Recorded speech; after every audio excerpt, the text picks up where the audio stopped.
की प्रचाराची सुरुवातीच्या औपचारिकता असं मी या गोष्टीला म्हणतो.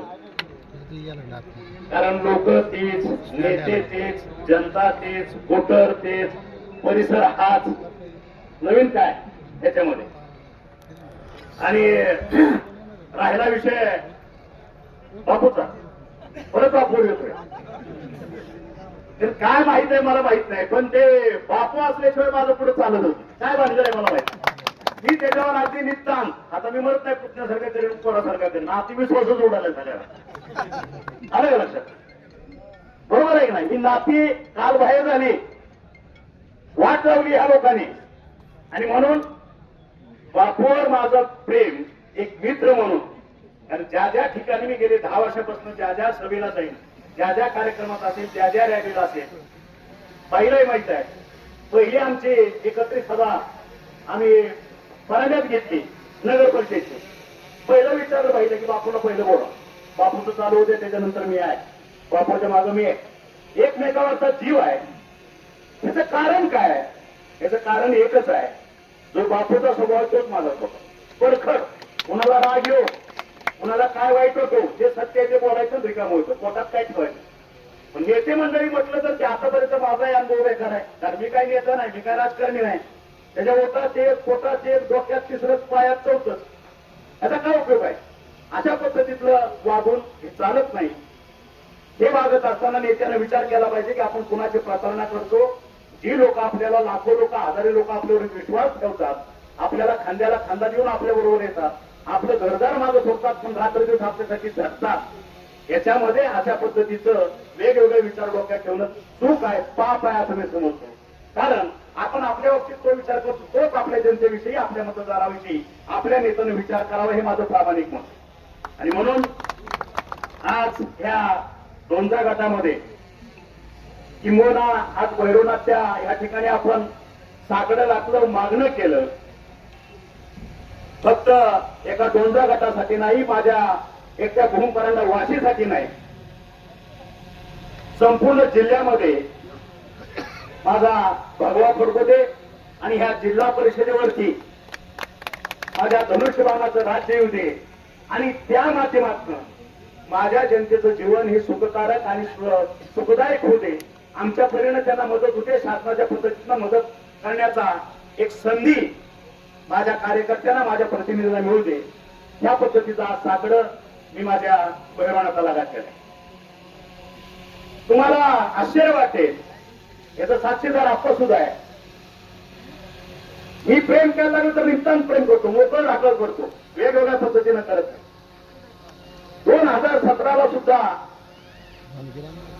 मागं आमचे तत्कालीन पक्षप्रमुख उद्धवजी ठाकरे यांनी माझ्यावरती जवळपास 7 ते 8 जिल्ह्याची जबाबदारी सोपवली यवतमाळमधून आमदार झाल्याबरोबर. आणि सांगितलं होतं की ह्या ठिकाणी तुम्ही तुमचे उमेदवार चांगल्या पद्धतीने निवडून आणण्याचा प्रयत्न करा, हे करा. आम्ही केला प्रयत्न. त्यावेळेस राष्ट्रवादीची शक्ती, ताकद असताना सुद्धा मी माझ्या कार्यकर्त्याला न्याय द्यायचा प्रयत्न केला. 11 सदस्यावरती जिल्हा परिषद अध्यक्षपद काबीज करायचा प्रयत्न केला. सत्कार झाला, पण दुसऱ्या दिवशी आमच्यातच गद्दार निघाले, फिरतूर निघाले. त्यांनी 4 लोक ह्यांना पाठवून दिली आणि आमचा जिल्हा अध्यक्ष व्हायचं त्यावेळेस टळलं. वस्तुस्थिती आहे का नाही आपला? नाहीतर 2017ला शिवसेनेचा भगवा धनुष्यबाण जिल्हा परिषदेवरती लागला. या पद्धतीचं काम करण्याची माझी पद्धत आहे. आणि म्हणून 2017ची परिस्थिती, आज 9 वर्षांनी इलेक्शन लागले, 2017 ते 26. आणि मला खात्री आहे यावेळेस जिल्हाभर, आज आपल्या याच्यामध्ये आपण 13च्या 13 शिवसेनेचे आणि 26 आणि तालुका पंचायतचे, धाराशिवमध्ये असेल, कळंबमध्ये असेल, तुळजापूरमध्ये असेल, ज्यांना एबी फॉर्म मिळाले ते ठीक आहे, ज्यांना दिले नाहीत ते आपल्या पक्षाचं काम करणार आहेत. पक्षाचे कर्वे शिवसेने यांच्या पाठीमागं मी सातत्यानं उभा असतो आणि आजही उभा आहे. आणि तुम्हाला थोड्याच दिवसात कळेल, ज्या दिवशी निकाल लागेल 9 तारखेला, त्याच वेळेस तुम्हाला कळलेलं असेल की या जिल्हा परिषदेवरती शिवसेनेचा भगवा फडकलेला आहे. आणि मग हे करत असताना विकासाची गंगा आपल्या तळागाळात पोहोचवण्यासाठी, शेताच्या बांधापर्यंत पोहोचवण्यासाठी, आपल्या शेतकऱ्यांच्या उंबऱ्यापर्यंत विकास पोहोचवण्यासाठी एक कडवा शिवसैनिक, सर्वसामान्याचा माणूस ह्याची गरज आहे. आणि ह्या पद्धतीचे सगळे उमेदवार आपण या सगळीकडे भूम फरांदा वाशी असेल, धाराशिव असेल, कळम असेल, तुळजापूर, उमरगा, लोहारा या ठिकाणी दिले. आणि हे काम करत असताना आम्ही आता दुसऱ्या पिढीची माणसं पुढे काढले. तुमच्या लक्षात आलं असेल, आता आमचे तालुका पंचायतचे सदस्य बघा, आणाऱ्याचा आमचा जिल्हा परिषद सदस्य बघा, आप्पा बघा, तसेच खाली जसं तुम्ही भूम फरांड्याकडे वाशीकडे जा, नवीन नवीन पोरं सगळे काढलेले.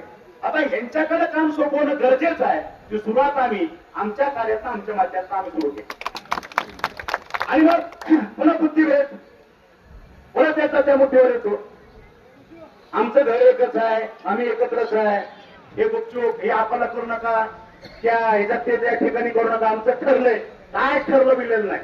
धनुष्यबाणाची शपथ घेऊन सांगतो, भैरवनाथाची शपथ घेऊन सांगतो, जर कोणी बुद्धिभेद करत असेल त्याला खड्यासारखा बाजूला करा, त्याची अवकाश दाखवा. खरंच तुम्हाला आव्हान करतोय, ज्या ज्या ठिकाणी धनुष्यबाण आहे त्या पुढचं बटन दाबून माझ्या उमेदवाराला विजय करा, एवढं कडवं आव्हान मी आज तुम्हाला करतो. हे लक्षात घ्या, बुद्धिभेद होऊ देऊ नका. कारण आपल्याला धनुष्यबाणानं काय दिलं आपल्या आयुष्यामध्ये, काय केलेलं आहे ह्याचं कुठेतरी सिंहावलोकन करणं ही गरज आहे. म्हणून जर माझ्या पक्षाची, माझ्या धनुष्यबाणाची, माझ्या भव्याची जर प्रतारणा कोणी करणार असेल तर त्याला माझ्या सर्व जनतेला नम्र आव्हान आहे, कर्तव्याचं आव्हान आहे, त्यांनी त्याला खऱ्यासारखं बाजूला करा.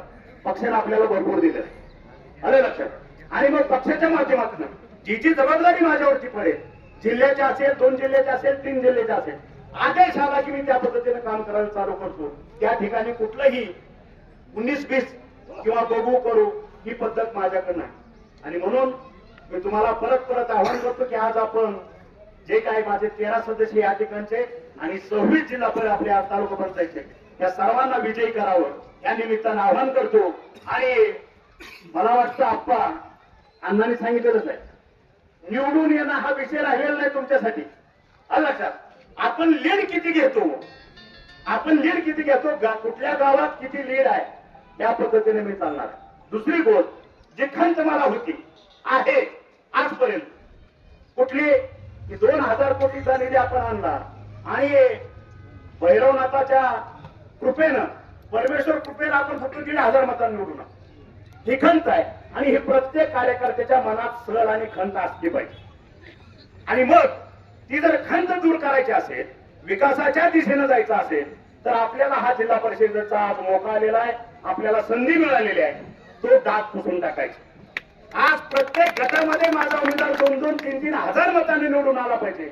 खऱ्या अर्थानं तो डाग पुसण्याचं काम या जिल्हा परिषदेच्या माध्यमातून तुम्हाला आम्हाला सगळ्याला करायचं आणि दाखवून द्यायचं आहे विरोधकांना.